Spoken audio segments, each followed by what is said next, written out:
मग यांचा यूज कशासाठी करतो की कर्त्याकडे काहीतरी मालकीचं आहे किंवा काहीतरी मालकीचं असतं असं सांगण्यासाठी, असं बोलण्यासाठी आपण काय करत असतो, हे हॅव आणि हॅज यूज करत असतो. मग हॅव कोणासोबत यूज करतो आणि हॅज कोणासोबत यूज करतो? किती पर्सनल प्रोनाउन्स आहेत आपल्याकडे सांगा? 8. कुठले कुठले? मग आय, त्यानंतर आय, वी, यू, दे, त्यानंतर आहे ही, शी आणि हा इट. हे एकूण झाले आपले किती? 8 पर्सनल प्रोनाउन्स. हा जो यू आहे हा इथं कसा आहे? ट्वाइस, दोनदा आहे, परंतु इथे एकदाच लिहिलाय. ठीक आहे. एक जो यू आहे तो सिंग्युलर साठी यूज केला जातो आणि दुसरा जो यू आहे तो प्लुरल साठी यूज केला जातो. तर या आहेत आपले 8 पर्सनल प्रोनाउन्स. मग या आय, वी, यू, दे यांच्या सोबत काय यूज करतो आपण? हॅव. हॅव पैकी सांगा काय यूज करतो? हॅव यूज करतो. आणि त्यानंतर हे जे आहे कोण? ही, सी, इट यांच्या सोबत काय यूज करतो? हॅज यूज करतो. त्याचबरोबर जेव्हा एखादा एकवचनी करता असतो, किती वचनी करता? एकवचनी, म्हणजे सिंग्युलर सब्जेक्ट असतो. मग सिंग्युलर सब्जेक्ट सोबत सुद्धा आपण काय वापरतो? हा हॅज वापरतो. त्यानंतर जेव्हा प्लुरल सब्जेक्ट्स असतात, प्लुरल सब्जेक्ट्स म्हणजे काय? जर अनेक वचनी करते म्हणजे एकापेक्षा जास्त, तर त्यावेळेस त्यांच्या सोबत आपण काय वापरतो? हा हॅव वापरतो. काय वापरतो? हॅव. ओके. मग फॉर एक्झाम्पल आपण इथे घेतलं काय? राम आणि श्याम, राम अँड श्याम. मग हे किती झाले करते? एक आहेत का अनेक आहेत रे? एक आहेत का अनेक आहे? अनेक आहेत. राम अँड श्याम म्हणजे राम व श्याम किंवा राम आणि श्याम. पण जर मी असं लिहिलं काय की राम और श्याम, राम और श्याम, तर मला सांगा हे एकवचनी आहे का अनेक वचनी आहे? राम और श्याम एकवचनी आहे की अनेक वचनी आहे? एकवचनी. का बरं एकवचनी? काय आहे? सिंगुलर काय आहे? कारण इथं काय आलंय? और. आणि और म्हणजे काय? किंवा. और म्हणजे काय? किंवा. एक तर राम नाही तर श्याम, दोघं नाही. एक तर राम किंवा श्याम. आणि इकडं राम अँड श्याम म्हणजे राम आणि श्याम म्हणजे दोघे पण. आणि इथं राम और श्याम म्हणजे काय? तर एक तर राम नाही तर श्याम, दोन्ही नाही. म्हणून इथं यांच्या सोबत हॅव हॅज पैकी काय वापरणार? इथं काय वापरणार? हॅव वापरणार का हॅज वापरणार? हॅज वापरणार, कारण हे सिंग्युलर मध्ये बोलतो. ठीक आहे. चला पर्यंत पाहिलं. मग आपण हेही पाहिलं की हॅव म्हणजे काय? तर कर्त्याकडे कशाची तरी मालकी आहे, कर्त्याकडे कशाची तरी मालकी असते किंवा काहीतरी आपल्याकडे स्वतःच आहे असं सांगण्यासाठी काय करतो आपण? हे हॅव यूज किंवा हे हॅज यूज करतो. ओके. मग हॅव कोणासोबत यूज करायचं? तर आय, वी, यू, दे. आणि हॅज कोणासोबत? ही, शी, इट. त्याचबरोबर सिंग्युलर सब्जेक्ट आणि प्लुरल सब्जेक्ट सोबत काय यूज करायचा? हा हॅव यूज करायचा. काय करायचा? हॅव. मग याचा काय अर्थ? काहीतरी आहे, काहीतरी मालकीचं आहे. मग चला माझ्याकडे आहे असं म्हणायच्या वेळेस आपण काय म्हणतो? I have. माझ्याकडे आहे आय हॅव. आमच्याकडे आहे वी हॅव. आपल्याकडे आहे वी हॅव. तुझ्याकडे आहे यू हॅव. तुमच्याकडे आहे यू हॅव. त्यांच्याकडे आहे दे हॅव. त्यांच्याकडे आहे दे हॅव. नेक्स्ट त्याच्याकडे आहे, त्याला आहे ही हॅज. He has. तिच्याकडे आहे शी हॅज. तिला आहे शी हॅज. आता हे इट जे आहे आपण पाहिलं निर्जीव वस्तू, प्राणी, पक्षी यांच्या सोबत काय करतो आपण? हे इट यूज करत असतो. ठीक आहे. आता हा पंख आहे. मग पंख्याला काय आहे? पाके आहे. पंख्याला काय आहे? पाके आहे. ही खुर्ची आहे. खुर्चीला काय आहे? पाय आहे. ही बॅग आहे. बॅगला काय आहे? चेन आहे. बॅगला काय आहे? चेन आहे. ही घडी आहे. घडीला बेल्ट आहे. येते लक्षामध्ये? म्हणजे काहीतरी आहे त्यासाठी. मग आता त्याला आहे म्हणायचे काय म्हणणार? It has. काय म्हणणार? It has. आणि मग राहुलकडे आहे म्हणायचे तर काय म्हणणार? राहुल हॅज. मग आता इथं समोर आपल्याला काय आहे? मग ते आपल्याला आपल्या गरजेनुसार, आपल्याला आपल्या उपयोगानुसार काय तिथे शब्द आपल्याला मांडावे लागतात, घ्यावे लागतात. आता मग इथं माझ्याकडे एक मोबाईल आहे असं म्हणायचंय तर काय म्हणावं लागेल? एक मोबाईल. आपण आर्टिकल्स पाहिले बरोबर. मग आर्टिकल्स म्हणजे काय? आपण पाहिले उपपद. किती आर्टिकल्स आहेत रे? How many articles are there in English? There are 3 articles in English. Which are they? कोणते कोणते ते? A and the. A and आणि द. हे किती आर्टिकल्स आहेत? 3. त्यामध्ये आपण पाहिलं what is use of article a. Article a चा यूज आपण पाहिला. त्यानंतर आपण पाहिलं आर्टिकल अँड जे आहे ते अँडचा यूज आपण पाहिला, त्याचबरोबर आपण द देखील काय यूज पाहिलेला आहे. मग इथं आपल्याला माहिती ए म्हणजे किती, ए म्हणजे सिंग्युलर म्हणजे एकासाठी, एका गोष्टीसाठी, एका घटकासाठी आपण वापरतो. ओके, त्यानंतर अँड म्हणजे सुद्धा किती, एकच. दोघांचा अर्थ काय, एकच. मग याच्यामध्ये डिफरन्स काय, what is difference between A and and. तर मग हा जो ए आहे, ए कधी यूज करतो आपण, कधी यूज करतो आपण ए, तर ज्या वेळेस एखाद्या शब्दाची सुरुवात, एखाद्या शब्दाची सुरुवात, एखाद्या नामाची सुरुवात कशाने, कुठल्या लेटरने झाली असते, कॉन्सोनंट. कुठल्या लेटरने झाली असते, कॉन्सोनंट लेटर. कुठल्या लेटरने, कॉन्सोनंट. ओके, आणि मग त्याचा जो उच्चार आहे, त्याचं जे प्रोनाउन्सिएशन आहे, प्रोनाउन्सिएशन म्हणजे काय, उच्चार. मग त्याचा उच्चार हा कसा झालेला असला पाहिजे, कसा झालेला असतो, तर हा व्यंजन ध्वनीचा असतो. कुठला असतो, व्यंजन ध्वनी. मग आता व्यंजन ध्वनी कुठले ते आपण पाहिलं काय, तर क पासून ते ज्ञ पर्यंत, क पासून ते ज्ञ पर्यंत हे जे आपले मुळाक्षर आहेत, या मुळाक्षरांचा जो काही ध्वनी आहे, जो काही आवाज आहे, तो कुठला आहे, तो व्यंजन ध्वनी. कुठला आहे, व्यंजन ध्वनी. आणि मग या अँडच्या बाबतीमध्ये ज्या नामासोबत किंवा ज्या एकवचनी शब्दासोबत, नामासोबत आपल्याला हे अँड वापरायचे, त्या एकवचनी नामाची सुरुवात ही कशाने झाली असली पाहिजे, ऑवेलने झाली असली पाहिजे. कशाने, ऑवेल लेटरने. आणि मग त्याचा जो उच्चार आहे, म्हणजे तो जो शब्द आहे, त्या शब्दाचं जे पहिलं लेटर आहे, त्या पहिल्या लेटरचा, त्या पहिल्या मुळाक्षराचा जो उच्चार आहे, तो उच्चार कशासारखा असला पाहिजे, स्वरासारखा. कशासारखा असला पाहिजे, स्वरासारखा, स्वराप्रमाणे. मग स्वर कुठले कुठले आपण तेही पाहिलं. मराठीमधले स्वर कुठले आहेत, मराठीतले स्वर सांगा कुठले, अ आ इ, बोला, अ आ इ उ ऊ ए ऐ ओ औ अम आ रू लू. आणि नवीन 2009 महाराष्ट्र राज्य पाठ्यपुस्तक महामंडळ यांच्याकडून नवीन 2 जे कुठले ऍड केलेले स्वर आहेत, कुठले ते ऍ आणि अ, हे देखील काय आहे, स्वर आहे. काय, ऍ आणि अ. मग जेव्हा एखाद्या एकवचनी नामासोबत, नामाची सुरुवात कशाने होत असेल, कशाने होत असेल, या ऑवेलने. ऑवेल कुठले, मग ए, ई, आय, ओ आणि यू यापैकी जर कुठल्याही एखाद्या लेटरने होत असेल आणि त्याचा उच्चार हा या स्वरांप्रमाणे असेल कुठल्या तरी एखाद्या, त्यावेळेस त्याच्यासोबत काय वापरायचे, फॉर एक्झाम्पल आपण पाहिलेले शब्द बरेचसे. फॉर एक्झाम्पल परत एकदा काय, हा अँड. अँड म्हणजे, अँड म्हणजे काय, मुंगी. आता याची सुरुवात कशाने झाली आहे, ए. ये मला सांगा, हा ऑवेल आहे का कॉन्सोनंट आहे, ऑवेल आहे. आणि याचा उच्चार काय होतोय, या, या हा स्वर आहे का व्यंजन आहे, स्वर. म्हणून या सोबत काय, कुठला आर्टिकल वापरणार, हे आपण सगळ्या गोष्टी पाहिल्या. ओके, आलं लक्षामध्ये. चला नेक्स्ट. मग आता इकडं आय हॅव म्हणजे काय, तर माझ्याकडं आहे किंवा मला आहे किंवा माझ्याजवळ आहे. आता माझ्या जवळ आहे म्हणजे काय, आता फॉर एक्झाम्पल ही चेअर आहे आणि ही माझ्या जवळ आहे, हे वेगळं. हे काय झालं, वेगळं. इथं अंतर दाखवलं, इथं स्थिती दाखवली, पोझिशन दाखवली. पण जेव्हा मालकीचं आहे, जसं की मग हा पेन, माझ्याजवळ पेन आहे, माझ्याजवळ पेन आहे म्हणजेच माझ्या मालकीचा आहे. मला पेन आहे किंवा माझ्याकडे पेन आहे. ओके, ते माझ्याजवळ आहे ते वेगळं आणि माझ्याजवळ म्हणजे मालकीचं असणं ते वेगळं. मग चला काय, मग माझ्याजवळ आहे म्हणायचं तर मग काय म्हणणार, आय हॅव. माझ्याकडे एक मोबाईल आहे, I have a, I have a mobile. माझ्याकडे एक मोबाईल आहे आणि तो नवीन आहे, आणि तो नवीन आहे, and it is new. आणि माझ्याकडे एक मोबाईल आहे आणि तो कसा आहे, आणि तो नवीन आहे, and it is new. आणि तो जुना आहे म्हणायचं असं, माझ्याकडे एक मोबाईल आहे आणि तो जुना आहे, I have a mobile and it is old. माझ्याकडे एक मोबाईल आहे आणि तो स्लिम आहे. स्लिम म्हणजे एकदम असा चपटा पातळ. ओके, मग माझ्याकडे एक मोबाईल आहे आणि तो कसा आहे, स्लिम आहे. I have a mobile and it is slim. Okay, next.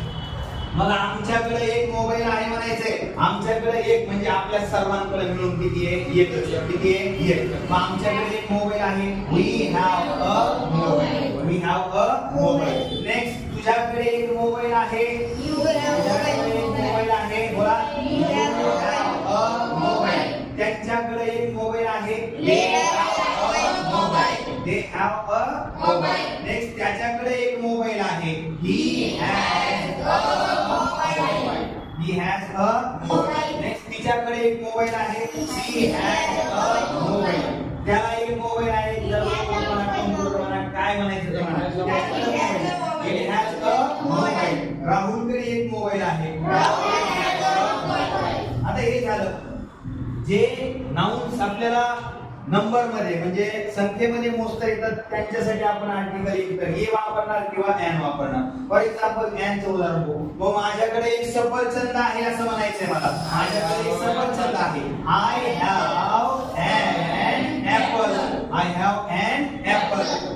आमच्याकडे एक सफरचंद आहे. We have an apple. तुझ्याकडे एक सफरचंद आहे.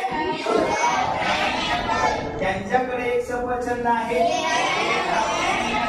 त्याच्याकडे एक सफरचंद आहे. तिच्याकडे एक सफरचंद आहे. त्याला एक सफरचंद आहे. राहुलकडे एक सफरचंद आहे. तर आता हे जे नाउन्स आहेत ऍपल झालं, मोबाईल झालं, पेन झालं, चेअर झालं, डस्टर झालं, बुक झालं, नोटबुक झालं, म्हणजे असे संकेत मोजणारे जे नाम आहेत त्यांच्या अगोदर आपण एकतर ए किंवा एन आर्टिकल वापरतो. बरोबर. मग आता असे काही नाउन्स असतात. मग कुठले ॲब्स्ट्रॅक्ट नाउन आहेत म्हणजे भावाचे नाम असतात. मग त्यांना आपण संकेत मोजतो का? नाही होत. मग आता माझ्याकडे ताकद आहे. मग मला सांगा असं थोडी ना म्हणतो आपण मार्केटमध्ये गेल्यावर माझ्याकडे एक ताकद आहे, माझ्याकडे अडीच ताकदी येतं असं म्हणता येतं का? नाही. मग त्याला नॉलेज आहे, त्याला ज्ञान आहे. मग आता तिथं मोजतो का आपण नॉलेज? त्याच्याकडे ना आता काय झालंय 2 नॉलेज आहे त्याच्याकडे. किती नॉलेज आहे? 2. कारण त्याच्याकडे अगोदर 3 नॉलेज होते पण त्यांनी एक परीक्षा दिली आणि त्या परीक्षेमध्ये त्याचं एक नॉलेज संपून गेलं आणि त्याच्याकडे आता 2च नॉलेज शिल्लक आहे. असा काही प्रकार होतो का? नाही. म्हणजे हे संकेत मोजता येते का आपल्याला? नाही. तर मग अशा वेळेस जे ॲब्स्ट्रॅक्ट नाउन असतात, इतर जे नाउन असतात त्यांच्यासोबत काय करायचं नाही, कुठले आर्टिकल यूज करायचं नाही, वापरायचं नाही. ओके. चला मग आता माझ्याकडे आहे म्हणायचे तर आपण काय म्हणतो? I have. आपल्याकडे आहे वी हॅव. आमच्याकडे आहे वी हॅव. तुझ्याकडे आहे यू हॅव. तुमच्याकडे आहे यू हॅव. त्याच्याकडे आहे दे हॅव. त्याच्याकडे आहे ही हॅज. तिच्याकडे आहे सी हॅज. त्याला आहे इट हॅज. राहुलकडे आहे राहुल हॅज. ओके. इथपर्यंत. त्यानंतर नेक्स्ट मग आपल्याला इथं म्हणायचं माझ्याकडे ताकद आहे. आय हॅव म्हणजे माझ्याकडे आहे, माझ्याजवळ आहे, मला आहे. मग आता माझ्याकडे ताकद आहे काय म्हणणार? माझ्याकडे ताकद आहे. I have power. I have power. मग तुझ्याकडे ताकद आहे. You have power. तुमच्याकडे ताकद आहे. You have power. आपल्याकडे ताकद आहे. We have power. त्यांच्याकडे ताकद आहे. They have power. त्याला ताकद आहे. She has power. तिला ताकद आहे. She has power. त्याला ताकद असते. त्याला ताकद आहे. पॉवर. आणि राहुलकडे ताकद आहे. Rahul has power. ओके. मग आता मग ही पॉवर वेगवेगळ्या प्रकारची असू शकते. मग कोणाकडे राजकीय पॉवर असू शकते म्हणजे पॉलिटिकल पॉवर असू शकते, कोणाकडे शारीरिक असू शकते, कोणाकडे मानसिक असू शकते. आणि ह्या सगळ्या ज्या पॉवर्स आहेत त्या आपल्याकडे असतात. ठीक आहे. मग आता इथं म्हणायचंय मला की माझ्याकडं राजकीय पॉवर आहे, माझ्याकडे राजकीय सत्ता आहे, राजकीय सत्ता आहे. मग राजकीयसाठी काय म्हणतो आपण? पॉलिटिकल. काय? पॉलिटिकल. मग माझ्याकडे राजकीय सत्ता आहे किंवा शक्ती आहे, ताकद आहे किंवा बल आहे. I have political power. I have political power. Next मी एक नेता आहे. मी एक नेता आहे. I am a leader. I am a leader. मी एक नेता आहे आणि माझ्याकडं राजकीय ताकद आहे, राजकीय सत्ता आहे. I am a leader and I have political power. I have political power. Okay. Next. मग आमच्याकडे राजकीय सत्ता आहे. We have political power. तुझ्याकडे राजकीय सत्ता आहे. You have political power. तुमच्याकडे राजकीय सत्ता आहे. You have political power. त्यांच्याकडे राजकीय सत्ता आहे. They have political power. त्याच्याकडे राजकीय सत्ता आहे. He has political power. तिच्याकडे राजकीय सत्ता आहे. He has political power. तर या पद्धतीने आपण हे वाक्य काय करतो? बरोबर. मग आपण काय पाहिलंय? हॅव आणि हॅज यांचा उपयोग कशासाठी? की कर्त्याकडे एखाद्या गोष्टीची मालकी आहे किंवा असते असं सांगण्यासाठी आपण काय करतो? हे हॅव आणि हॅज वापरत असतो. जसं की मग गाय म्हणजेच काऊ. मग गाईला 4 पाय असतात, गाईला 4 पाय असतात. कसं मग द काऊ हॅज 4 लेग्स. मग कारला 4 चाक असतात, 4 व्हील्स असतात. कसं म्हणाल?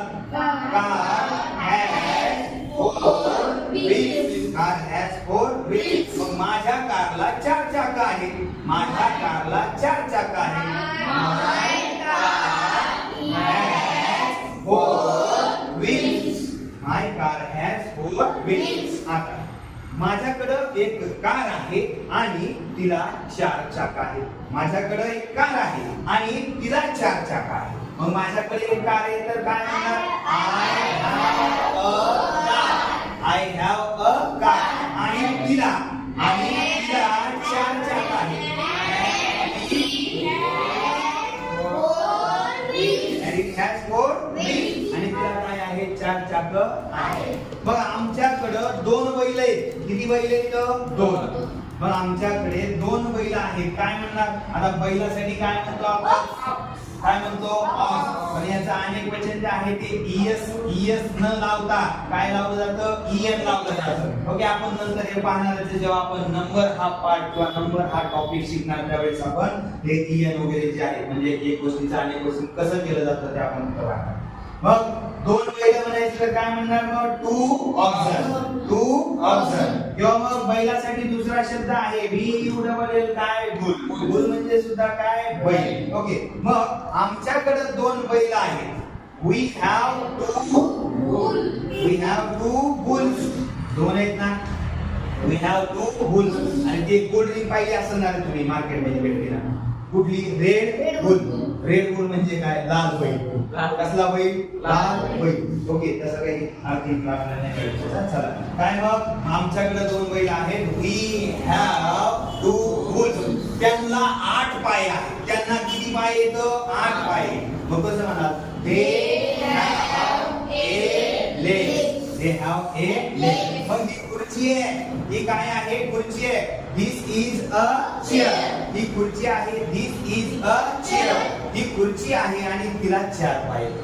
This is a chair and it has 4 legs. And it has 4 legs. Okay, तर या पद्धतीने आपण हे have आणि has यांची वाक्य कशी तयार करायची आपण पाहिजे. आता आपल्याला आज पाहिजे काय? पाहिजे have to.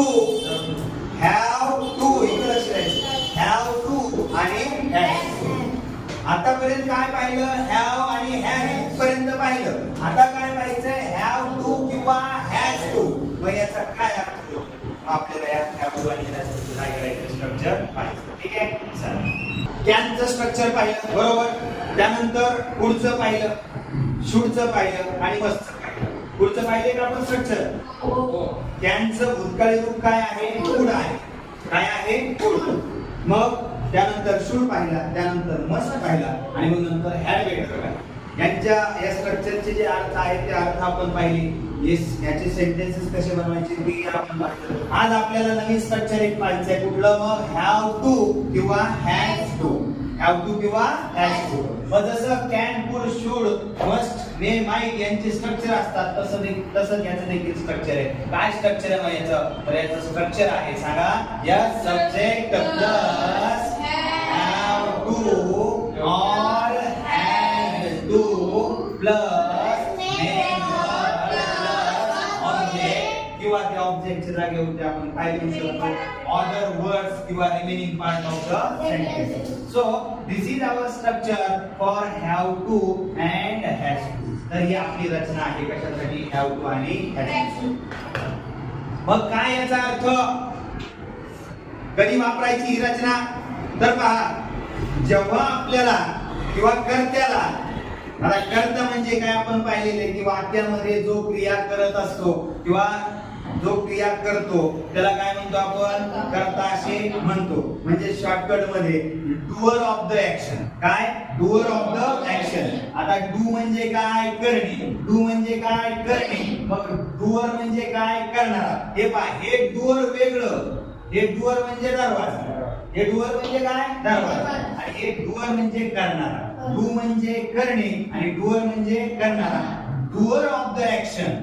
Doer of the action म्हणजे काय तर कृती करणारा. डुअर ऑफ द ऍक्शन म्हणजे क्रिया करणारा. मग क्रिया करणारा जो असतो त्यालाच काय म्हणतो आपण सब्जेक्ट म्हणतो. वर्क काय म्हणतो त्याला सब्जेक्ट म्हणजे कर्ता. ठीक आहे. चल माझा काय याचा अर्थ या रचनेचा की कर्त्याला काय कर्त्याला एखादी गोष्ट करायची आहे. एखादी गोष्ट करायची आहे किंवा याचाच दुसरा अर्थ आहे कर्त्याला एखादी गोष्ट करावी लागते. करायची आहे किंवा करावी लागते म्हणजे थोडक्यात काय तर तिथे एक प्रकारचं त्या कर्त्यावरती बंधन आहे. जसं की आपल्याला रोज शाळेत जावं लागतं, आपल्याला होमवर्क कंप्लीट करावा लागतो, आपल्याला शिक्षकांच्या आज्ञा पाळाव्या लागतात, आपल्याला आपल्या आई वडिलांची छोटी मोठी कामं करावी लागतात, आपल्याला मित्रांसोबत खेळायला जावं लागतं किंवा खेळावं लागतं किंवा मित्रांची मदत करावी लागते.